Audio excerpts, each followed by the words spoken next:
Welcome to Numbers, chapters 19 to 24. Chapter 19.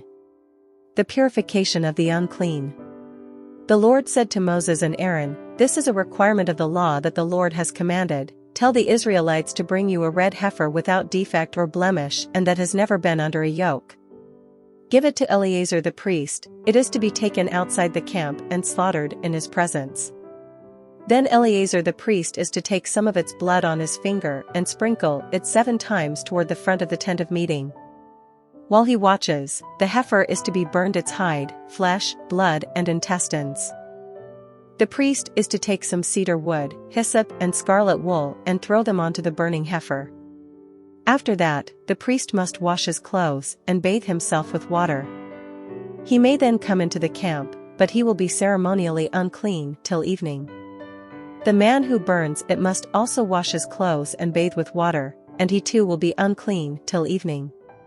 A man who is clean shall gather up the ashes of the heifer and put them in a ceremonially clean place outside the camp.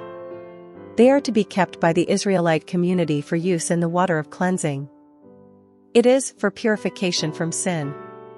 The man who gathers up the ashes of the heifer must also wash his clothes, and he too will be unclean till evening. This will be a lasting ordinance both for the Israelites and for the foreigners residing among them. Whoever touches a human corpse will be unclean for 7 days. They must purify themselves with the water on the 3rd day and on the 7th day, then they will be clean. But if they do not purify themselves on the 3rd and 7th days, they will not be clean. If they fail to purify themselves after touching a human corpse, they defile the Lord's tabernacle. They must be cut off from Israel. Because the water of cleansing has not been sprinkled on them, they are unclean, their uncleanness remains on them. This is the law that applies when a person dies in a tent. Anyone who enters the tent and anyone who is in it will be unclean for 7 days, and every open container without a lid fastened on it will be unclean. Anyone out in the open who touches someone who has been killed with a sword or someone who has died a natural death, or anyone who touches a human bone or a grave, will be unclean for 7 days. For the unclean person, put some ashes from the burnt purification offering into a jar and pour fresh water over them. Then a man who is ceremonially clean is to take some hyssop, dip it in the water and sprinkle the tent and all the furnishings and the people who were there. He must also sprinkle anyone who has touched a human bone or a grave or anyone who has been killed or anyone who has died a natural death. The man who is clean is to sprinkle those who are unclean on the 3rd and 7th days, and on the 7th day he is to purify them. Those who are being cleansed must wash their clothes and bathe with water, and that evening they will be clean. But if those who are unclean do not purify themselves, they must be cut off from the community, because they have defiled the sanctuary of the Lord. The water of cleansing has not been sprinkled on them, and they are unclean. This is a lasting ordinance for them. The man who sprinkles the water of cleansing must also wash his clothes, and anyone who touches the water of cleansing will be unclean till evening. Anything that an unclean person touches becomes unclean, and anyone who touches it becomes unclean till evening. This is a lasting ordinance for them. The man who sprinkles the water of cleansing must also wash his clothes, and anyone who touches the water of cleansing will be unclean till evening. Anything that an unclean person touches becomes unclean, and anyone who touches it becomes unclean till evening. Chapter 20. Water from the rock. In the 1st month, the whole Israelite community arrived at the desert of Zin, and they stayed at Kadesh. There Miriam died and was buried. Now there was no water for the community, and the people gathered in opposition to Moses and Aaron. They quarreled with Moses and said, "If only we had died when our brothers fell dead before the Lord. Why did you bring the Lord's community into this wilderness, that we and our livestock should die here? Why did you bring us up out of Egypt to this terrible place? It has no grain or figs, grapevines, or pomegranates, and there is no water to drink." Moses and Aaron went from the assembly to the entrance to the tent of meeting and fell face down, and the glory of the Lord appeared to them. The Lord said to Moses, "Take the staff And you and your brother Aaron gather the assembly together. Speak to that rock before their eyes, and it will pour out its water. You will bring water out of the rock for the community, so they and their livestock can drink." So Moses took the staff from the Lord's presence, just as he commanded him. He and Aaron gathered the assembly together in front of the rock, and Moses said to them, "Listen, you rebels, must we bring you water out of this rock?" Then Moses raised his arm and struck the rock twice with his staff. Water gushed out, and the community and their livestock drank. But the Lord said to Moses and Aaron, "Because you did not trust in me enough to honor me as holy in the sight of the Israelites, you will not bring this community into the land I give them." These were the waters of Meribah, where the Israelites quarreled with the Lord and where he was proved holy among them. Edom refuses passage to Israel. Moses sent messengers from Kadesh to the king of Edom, saying, "This is what your brother Israel says, you know about all the hardships that have come on us. Our ancestors went down into Egypt, and we lived there many years. The Egyptians mistreated us and our ancestors, but when we cried out to the Lord, he heard our cry and sent an angel and brought us out of Egypt. Now we are here at Kadesh, a town on the edge of your territory. Please let us pass through your country. We will not go through any field or vineyard, or drink water from any well.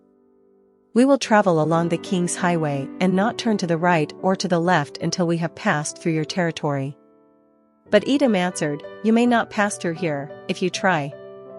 We will march out and attack you with the sword." The Israelites replied, "We will go along the main road, and if we or our livestock drink any of your water, we will pay for it. We only want to pass through on foot, nothing else." Again they answered, "You may not pass through." Then Edom came out against them with a large and powerful army. Since Edom refused to let them go through their territory, Israel turned away from them. Aaron dies on Mount Hor. The whole Israelite community set out from Kadesh and came to Mount Hor. At Mount Hor, near the border of Edom, the Lord said to Moses and Aaron, "Aaron will be gathered to his people. He will not enter the land I give the Israelites, because both of you rebelled against my command at the waters of Meribah. Get Aaron and his son Eleazar and take them up Mount Hor, remove Aaron's garments and put them on his son Eleazar, for Aaron will be gathered to his people, he will die there." Moses did as the Lord commanded. They went up Mount Hor in the sight of the whole community. Moses removed Aaron's garments and put them on his son Eleazar. And Aaron died there on top of the mountain. Then Moses and Eleazar came down from the mountain, and when the whole community learned that Aaron had died, all the Israelites mourned for him 30 days. Chapter 21. The Canaanites attack Israel. When the Canaanite king of Arad, who lived in the Negev, heard that Israel was coming along the road to Atharim, he attacked the Israelites and captured some of them. Then Israel made this vow to the Lord, "If you will deliver these people into our hands, we will totally destroy their cities." The Lord listened to Israel's plea and gave the Canaanites over to them. They completely destroyed them and their towns, so the place was named Hormah. The fiery serpents. They traveled from Mount Hor along the route to the Red Sea, to go around Edom. But the people grew impatient on the way. They spoke against God and against Moses, and said, "Why have you brought us up out of Egypt to die in the wilderness? There is no bread. There is no water. And we detest this miserable food." Then the Lord sent venomous snakes among them. They bit the people, and many Israelites died. The people came to Moses and said, "We sinned when we spoke against the Lord and against you. Pray that the Lord will take the snakes away from us." So Moses prayed for the people. The Lord said to Moses, "Make a snake and put it up on a pole. Anyone who is bitten can look at it and live." So Moses made a bronze snake and put it up on a pole. Then when anyone was bitten by a snake and looked at the bronze snake, they lived. The Israelites' journey around Moab. The Israelites moved on and camped at Oboth. Then they set out from Oboth and camped in Iabarim, in the wilderness that faces Moab toward the sunrise. From there they moved on and camped in the Zered Valley. They set out from there and camped alongside the Arnon, which is in the wilderness extending into Amorite territory. The Arnon is the border of Moab, between Moab and the Amorites. That is why the book of the wars of the Lord says, Zahab and Suphah and the ravines, the Arnon and the slopes of the ravines that lead to the settlement of Ar and lie along the border of Moab. From there they continued on to Beer, the well where the Lord said to Moses, Gather the people together and I will give them water. Then Israel sang this song, Spring up, O well.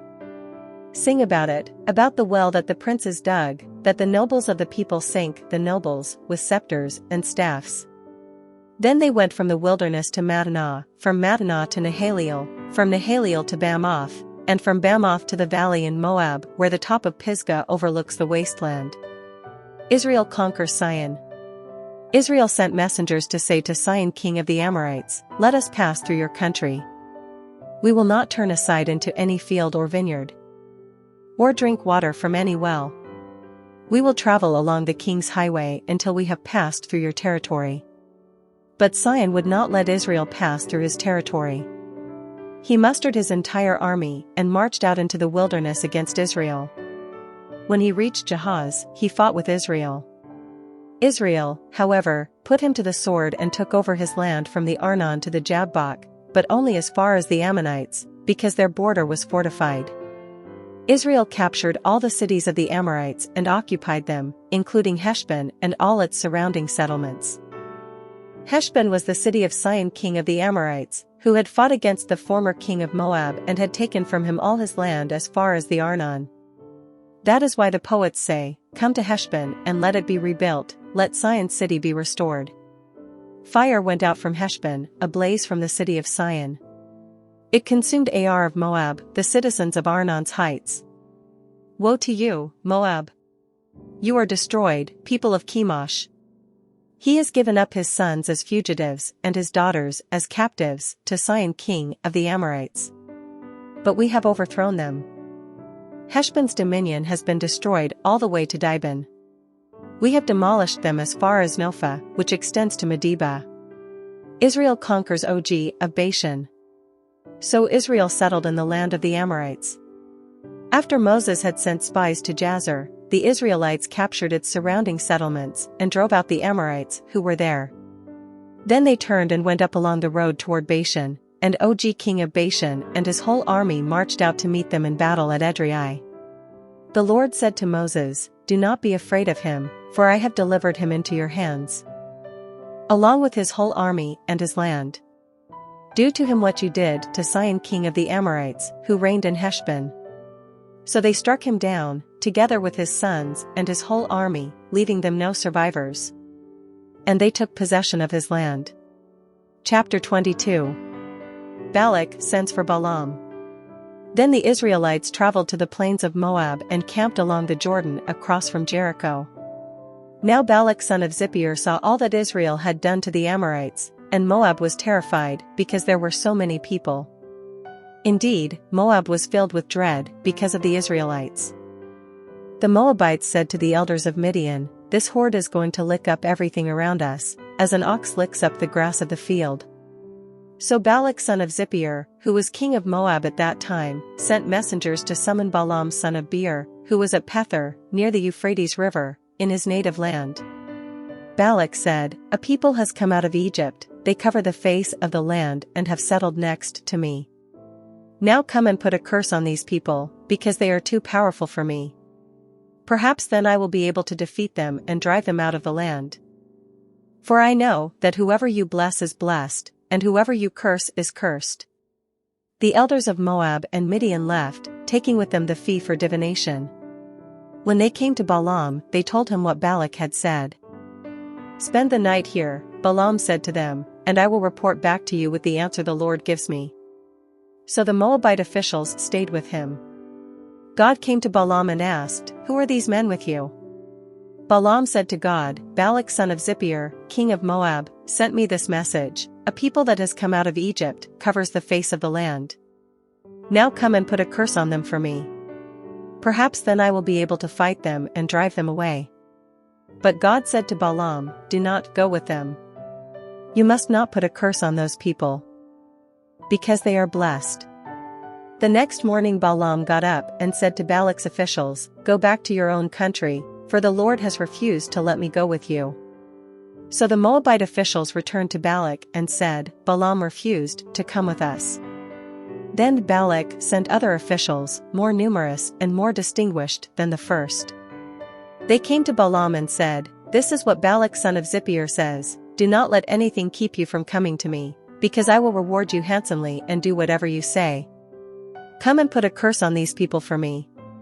But Balaam answered them, Even if Balak gave me all the silver and gold in his palace, I could not do anything great or small to go beyond the command of the Lord my God. Now spend the night here so that I can find out what else the Lord will tell me. That night God came to Balaam and said, Since these men have come to summon you, go with them, but do only what I tell you. The angel and Balaam's ass.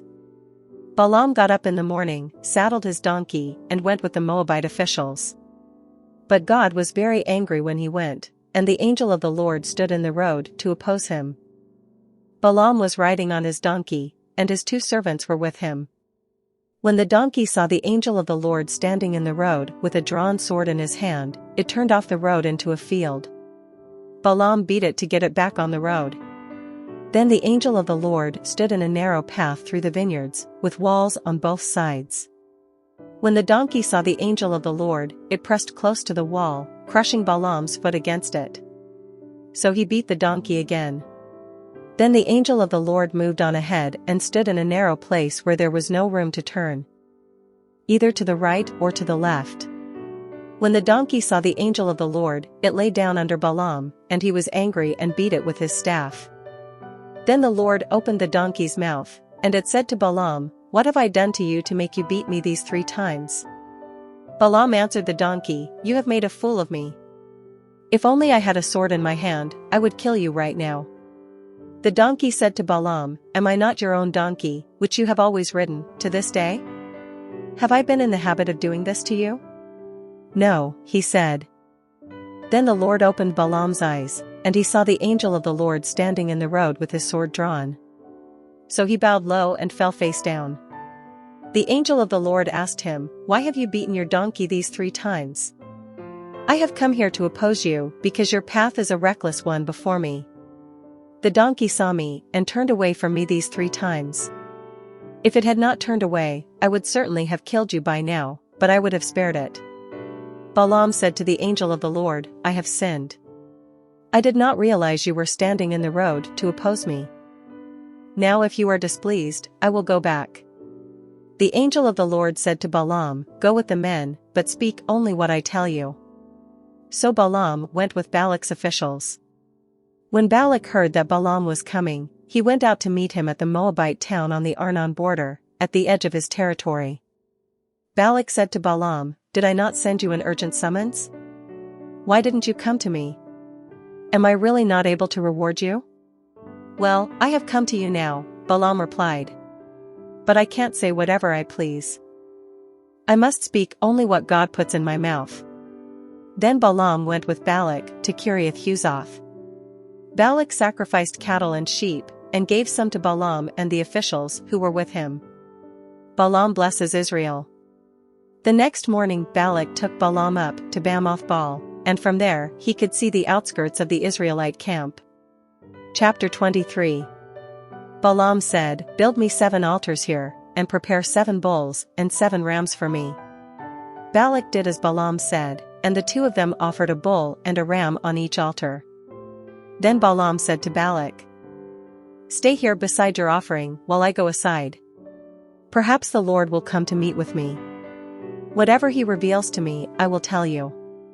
Then he went off to a barren height. For God met with him, and Balaam said, I have prepared 7 altars, and on each altar I have offered a bull and a ram.